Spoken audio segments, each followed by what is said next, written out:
Cathedral ఉంది, పెద్ద church ఉంది. ప్రతి ఆదివారం చాలామంది వచ్చి అక్కడ దేవుని వాక్యాన్ని విని వెళ్తున్నారు. అందరూ వచ్చి వెళ్ళిన తర్వాత ఒక సాధారణమైన వ్యక్తి, ఒక ఆర్డినరీ పూర్ మ్యాన్ అంటే బిలో పావర్టీ లైన్ ఉన్న వ్యక్తి అందరూ వెళ్ళిపోయిన తర్వాత వచ్చి ఆ మందిరంలో ఆ బలిపీఠం ఏదైతే ఉంటుందో మెయిన్ ఏరియా, ఎక్కడి నుంచి అయితే దేవుని సేవకుడు వర్తమానం అందిస్తాడో అక్కడ వరకు వచ్చి దాని మీద తలవాల్చి కొన్ని మాటలు ఏవో చెప్పుకుని వెళ్తూ ఉండేవాడు. ఆ చర్చ్లో పనిచేసే ఆయన కానీ పాస్టర్ గారు కానీ ఎప్పుడు ఆయన డిస్టర్బ్ చేయలేదు. Let him come and pray, దేవుని మందిరంలో ప్రార్థన చేసుకొనివ్వండి. ఎప్పుడైతే వచ్చి అలా ప్రార్థన చేసుకుంటూ వెళ్ళిపోతున్నాడో ఇది చాలాసార్లు నోటీస్ చేశారు. కానీ ఒక రోజున ఆల్ ఆఫ్ ఎ సడన్గా ఒక ఆదివారం అందరూ వచ్చి వెళ్ళిపోయిన తర్వాత ఆ వ్యక్తి రాలా. He didn't come to the church. Pastor గారికి ఆశ్చర్యం అనిపించి ఎందుకు రాలేదో ఒకసారి ఎంక్వైరీ చేయమన్నాడు. ఆ చర్చ్లో పనిచేసే వ్యక్తి, ఆ చర్చ్ అంతా నిర్వహణ చేసే వ్యక్తి, ఆ మేనేజర్ లేదంటే ఆ సెక్స్టన్ ఎంక్వైరీ చేసేసరికి రోజు ఆదివారం ఆరాధన అయిపోయిన తర్వాత అందరి తర్వాత వచ్చి అక్కడ బలిపీఠం దగ్గరికి వచ్చి కొద్ది నిమిషాలు కన్నీటితో ప్రార్థన చేసుకుని వెళ్ళే ఆ వ్యక్తికి ఏమైందని ఎంక్వైరీ చేస్తే ఒక యాక్సిడెంట్ అయ్యి హాస్పిటల్లో ఉన్నాడని తెలిసింది.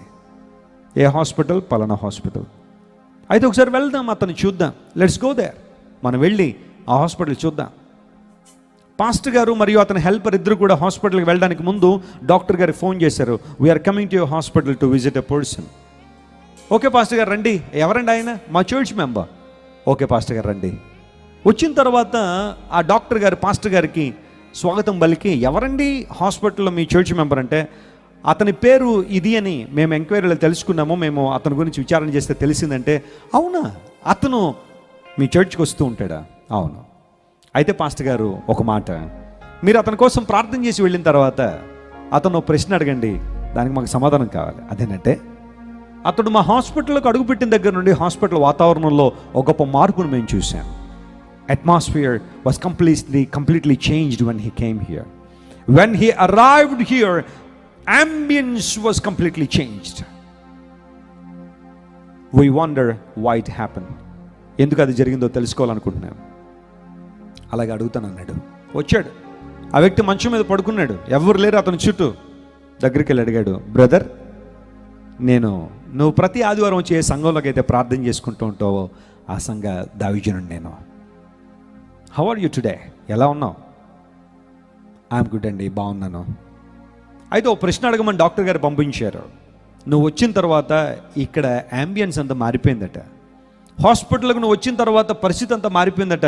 కారణం ఏంటో చెప్పగలవా అంటే, సార్ నాకు ఏం జరిగిందో తెలియదు, కానీ ఒక్కటి మాత్రం I sense so hard in my life.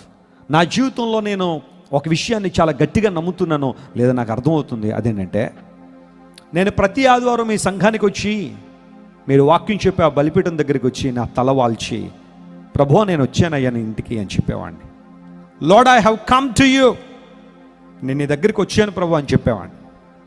కానీ ఈరోజు నేను ఒక యాక్సిడెంట్కి గురై నేను ఒక బెడ్ మీద ఉన్నప్పుడు, ఈ హాస్పిటల్లో నేను పరున్నప్పుడు నాకు ఎవరూ లేరు, నా చుట్టూ ఎవరు రాలేదు, ఎవరు నన్ను పట్టించుకోలేదు.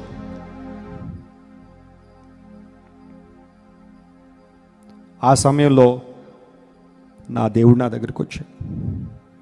My God he's come to me and said, my son, I have come to you. నా కుమారుడు నీ దగ్గరికి వచ్చాను నేను. యు ఆర్ నాట్ అలోన్, నువ్వు ఒంటరి వాడువు కాదు.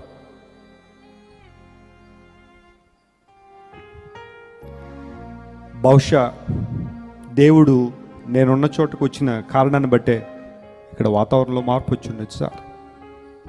I strongly believe one thing, I'm not alone, my God is with me.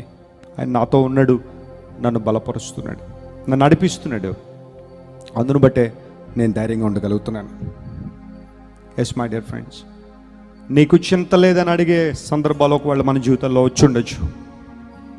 But God says, I care for you. I have a concern for you.